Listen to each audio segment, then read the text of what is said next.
Hello again, everyone. Thanks very much for joining us for Arkansas Week. I'm Steve Barnes. Set aside for a moment the fact that the century that we would have sworn began just yesterday is now a quarter gone. The best we can do in our half hour is to revisit some of the major stories that involved our state in the year now ending. Stories that we covered here on Arkansas Week. So, some reminders, some excerpts of editions past. And we begin with our interview earlier this year with Speaker Brian Evans, who shared his assessment of the legislative session, what passed and what didn't. It is a huge focus point for both the House, Senate, and most especially for Governor Sanders and her team. We rank near the bottom on almost every aspect of maternal health. One of the most concerning aspects of that to me is, as I see across the state, continual closure of labor and delivery facilities. We have to do things that bring on a generational change. And so when you look at the diversity of the terrain of Arkansas, and you look especially in the southeast, the southwest portions of the state, eastern Arkansas and the Delta, and when there's nowhere close for an expectant mother to get repeated maternal health care, pre-birth care, and then most especially that follow-up after labor and delivery, it just sets us on a negative spiral. And so we need to be innovative with the things that we're looking at. I've had a lot of conversations about telemedicine and how we can provide opportunities for expectant mothers to have visits with a provider. Maybe they don't live close to a facility, but if we can patch them in with not only just their physicians, but also with postpartum care, then we feel like we can help make a generational change. Well, the economy continues to expand. Do you see any changes, really significant changes in tax policy in this regular session anyway? I think with our conversations with our most of it's centered around grocery taxes so far. Yes, sir. I think thus far the conversations are centered strictly at the grocery tax. We want to be conservative yet proactive. So what we don't want to do is we are in a very strong financial position right now, both with our general revenue, but also with our reserves. And so we want to be very cautious with the continuation of those cuts, but we are committed to continue to cut that income tax. It's made us as a state very attractive. We have people moving here weekly because of that. We have businesses that are moving here. But I think for the session, the grocery tax will be the key initiative, and we'll take a look at the next cut in that income tax, most likely in the fiscal session. Can you pump the brakes on that prison project that is now the administration wants to pursue in West Arkansas and Franklin County? I think that I think the green light is shining bright on that. Steve, regardless of where the decision had been made to put that prison, it would have been very unpopular in most any corner of the state. We know that the need is there. We know that there was a substantial amount of planning that went into this. I think we're waiting cautiously through the implementation stages of that to make sure that every aspect of that long-term plan was put in place. I foresee that prison will be built in Franklin County. An initiative from Governor Sarah Huckabee Sanders passed with bipartisan support, except perhaps among students. The bottom line, no cell phones, no smartphones in public schools during the classroom day. And legislation to improve maternal and infant health. A couple of primary sponsors were understandably elated. We're calling it Bell to Bell No Cell Act. And really what this is a response to the overwhelming data that we're seeing where our kids are really being harmed. And our kids deserve every advantage we can give them. We have a constitutional charge to provide fair and adequate and a great education for our students. And so what this does is it's a cell phone prohibited ban from bell to bell, from the start of the day to the end of the day, so that students can really focus. So they're not distracted, so they're not being bullied, so they're not being constantly sent the communication and notifications from social media and from other students, and so they can focus and achieve success and performance in the classroom. I'm very happy with the package in its totality. Obviously, there's probably a few things here and there we'd like to include, but as you come together as both the House, Senate, and the executive branch to try to work on the big issues, what are the things that move the needle? What are the things that are going to stop the bleeding and the closing down of labor and delivery units? And so, to me, this is a great package. There were things that, honestly, I would say probably 4 years ago would never thought that we would be doing things like presumptive eligibility, community health workers, doulas, all those things I think that are in this package are great steps forward. And the fact that, we are now, I think it's $45.3 million of funds now going towards maternal health in this package. I'm excited about that, and I think that's a great step for Arkansas. The digital age, it gained momentum in Arkansas as elsewhere, and the prospect of key information traditionally kept in pockets or purses was suddenly real, or almost. On to digital driver's licenses. Soon, maybe I can keep it on my phone. You can download right now the Arkansas Mobile ID app. You can go to the Google Store, or you can go to the Apple Store. It's free. Just go and download it. I think this week, so far, we've had about 12,000 Arkansans since we made the announcement do the download. So it's functioning right now. And this is obviously another step in a digital age, a cyber age. Yeah, and I think the thing about it is it's also an integrity measure as well. There is a thriving underground economy, a lot of it from China, in terms of producing fake IDs.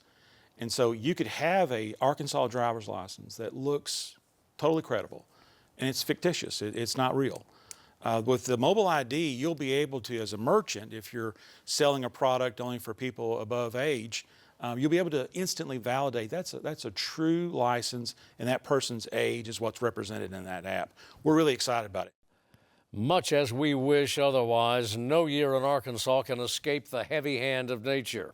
In one episode, and just as spring came into view, the Sharp County community of Hardy was hit hard by storms that tested the town and state and federal disaster response teams.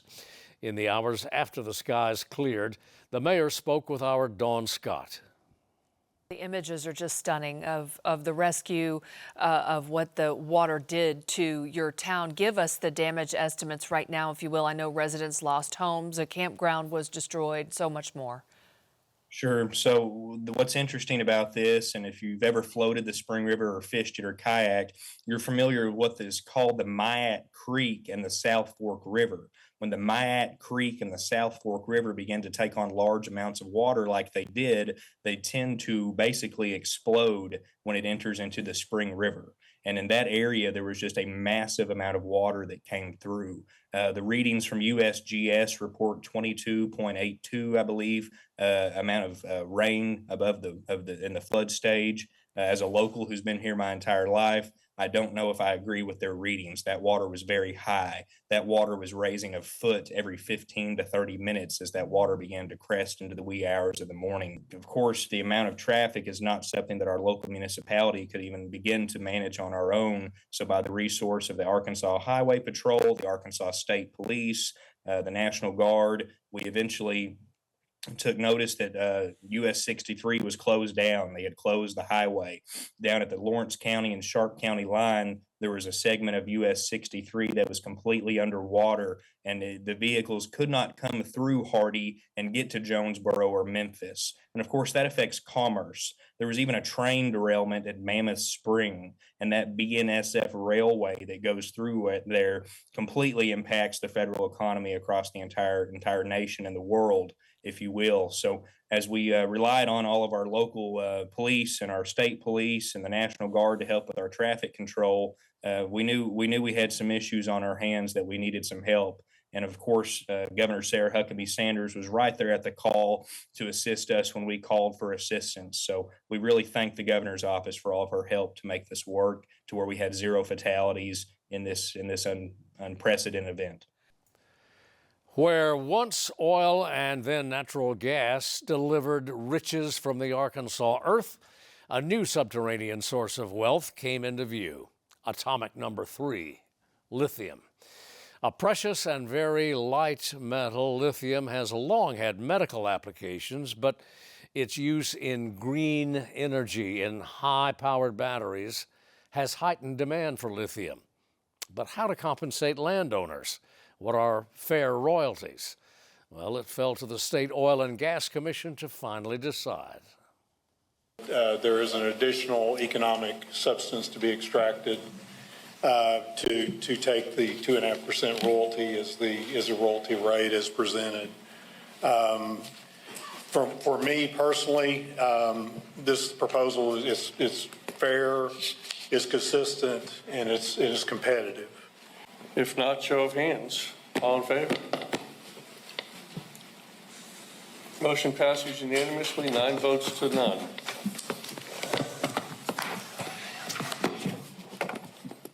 And there it was, a unanimous finding. With more on the situation now, we're joined by Senator Steve Crowell of Magnolia, who's, as we mentioned, whose district includes much of that territory. Senator, thanks very much for coming aboard. Is this settled now, at least as far as this particular lease with this particular company is concerned? Are we looking at litigation?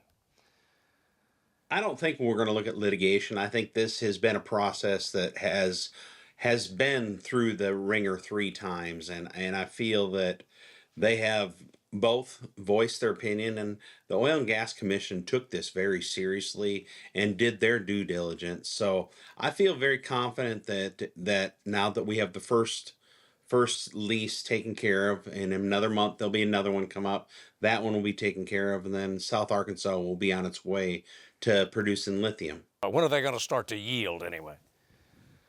Well, yield and progress are going to be probably 2 different things. I believe the brine plants will start breaking ground this summer at this point. The plants to pull the brine out of the ground will start breaking ground. We have 2 companies that have already committed almost $2 billion, and you'll see them start breaking ground. By the time lithium's produced, it still could be about 3 years away. It does take a while to build a $1 billion plant. Its advocates, primarily the President of the United States, called it a big, beautiful bill. Its size and scope was beyond question, though not everyone thought it attractive. But it won unanimous support from the 6 Republicans who make up Arkansas's congressional delegation. The 3rd District representative, with long experience in federal finance, shared his views with Arkansas Week. The House has acted. As everyone knows, we have passed H.R. 1, the big, beautiful bill, as we call it, and we've sent it over to the Senate. And the Senate will have an opportunity to adjust that bill to whatever extent they deem necessary. There are some sticky points in the discussion, and these haven't changed over time. Maybe the degree to which we're dealing with these issues changes a little bit, but the issues are the issues. Medicaid, how much to cut on Medicaid, how to cut Medicaid. It's the first real opportunity that we've had in a couple of generations or more to be able to deal with the significant drivers of the deficit and the debt that we face today, and that's on the mandatory side of the spending ledger. So Medicaid is in play. The food stamp, the SNAP program, is also going to face some cuts and some readjustment, some reprogramming, and pushing a little bit more of that responsibility down to our states. Passage of the big, beautiful bill didn't settle the dollars and cents of government spending, certainly not in the weeks that followed. The initial failure to pass a budget bill produced the longest government shutdown in 7 years. Senator John Bozeman of Arkansas joined us to share his thoughts on that issue and the farm stalemate. We have a situation here where, 2 sides don't seem to be budging. Some federal employees and some Medicaid beneficiaries are caught in the middle, among other government services anyway. Do you see an off-ramp? There will be an off-ramp. There always is. To be honest, I don't see how we're going to get there right now. But, we're in a situation where we'd like to take the next few weeks up until about Thanksgiving, and then work through our appropriations bills, do things right. In order to do that, though, the Democrats, Senator Schumer has said, we can't do that unless you agree to $1 trillion worth of spending, and we're just not going to do that. So we're at an impasse. I think the demands that he's making are unreasonable. I think also that during the Biden years, there were 13 continuing resolutions, much like this. It's not like anything's been added. We're just going to keep spending money exactly like we did last year. Switch subjects if we can, sir. You got an awful lot of soybean farmers and corn farmers. Right now, you're talking about being held hostage. They're being held hostage right now to a tariff situation. Do you see any relief? I do. I think it's a good story in the sense that the Agriculture Committee has worked really hard to educate members. People like our congressional delegation that have been so helpful, in educating members, essentially people that are from farm states. And the reality is that's most of the country, have really made a case to the administration, Department of Agriculture, their fellow members. And as a result, the vast majority, in fact, I'd say virtually everyone in Congress now understands that our farmers need their help. The challenges facing Arkansas farmers were perhaps most visible in soybean fields. Along with higher prices for fuel and fertilizer and other essentials, the tariffs applied to Chinese products prompted Beijing to buy soybeans from other countries, costing hundreds of millions of dollars in domestic sales. The situation created fresh concern for not only farmers' income, but their physical and mental health as well, as told to Chris Kane and Carlton Wing. One of the recent articles I read you were quoted in was in a local publication talking about farm bankruptcies in the state of Arkansas. And this has been an increase substantially year to year. Do you think this is a problem that is temporary because of some of these different factors that you've been mentioning? Or could this be something that lasts longer, is more systemic, with some of those factors being drawn out or extended out into areas that are uncontrollable for these farmers? Yeah, I think it just goes back to can a farmer repay their loan? Can a farmer repay their loan? And so, you know, if the government assistance comes through, that's been talked about with Farm Bill as well. If those things can help folks get through, that might help more or less soften the horrible blow that we've already seen, which we've had across the South, a little over 100 Chapter 12 or ag-related bankruptcies. In Arkansas alone, we account for a quarter of those. And so, you know, the prices aren't going to help, that's for sure. Yields also are hurting right now too, costs are remaining elevated. And so it's looking like that just net revenue alone is not going to carry folks through. Yeah, you mentioned the government potentially stepping in. There was a recent meeting up in Northeast Arkansas this past week. A lot of farmers joined in on that meeting. Do you anticipate seeing more of those calls and collectively farmers coming together from around the state to show that they need that support as a whole instead of individuals reaching out? I mean, I think farmers were very inspired. I mean, I was inspired, frankly. I mean, for a gathering of 400 farmers to pretty much of their own accord come together. I mean, there wasn't like this was a conference. In harvest, yeah. One of the busiest times of the year. So I think it really highlights and emphasizes just how dire of a situation it is. I mean, we're talking about money and dollars and everything, but we're also talking about livelihoods, 5, 6, 7, 8th generation farms, you know, going out of business and liquidating. And so a lot of these folks are coming together. All these folks are coming together and they're saying, we don't want that. And we want to try and prevent that if we can. What are reasons for optimism moving forward, Mark, as a fourth generation farmer? It's a challenging question. There aren't a lot at the moment. You know, farmers are optimistic by nature. You have to be in order to take on the role of trying to do what it is that farmers do. But when you're in an environment like we are today, when it's not just the challenges of the market, it's the challenges of the weather, which you spoke about in the first segment too, challenges of international trade that we see weighing down on us. You know, the only optimism that we can generate maybe is just the fact that, you know, some of us made it through the 80s. There are many that didn't. Some of us surely will hopefully make it through this downturn, but there are so many that won't. So I like to be an optimistic person. But it's very difficult to find a policy point at this point that I could point to, or a trade point to say that I'm optimistic because of that. I'm optimistic because I have to be, and I can say that I'm optimistic that there are people that are listening. I'm optimistic that there are people that are willing to do something. The question is whether that group is big enough and will act quickly enough to make a difference. What is the most impactful way that we can connect with farmers? You know, there's so much going on in the ag industry, which the congressman will discuss, but there's not a lot of discussion on mental health and raising awareness of that, really the impact that farming has. If you think about it, just in Arkansas alone, it's our largest industry, but we're at the bottom of the country when it comes to mental health awareness and food security. So this event is to get people together to address something that's not discussed and do it in a way that helps support farmers, let them know that they're supported. Congressman, let's talk to you for a moment. Our farmers have faced a lot of challenges this year, and really almost every year. There's always things that they're concerned about. But what are you hearing directly from the farmers that prompted you to get involved in this way?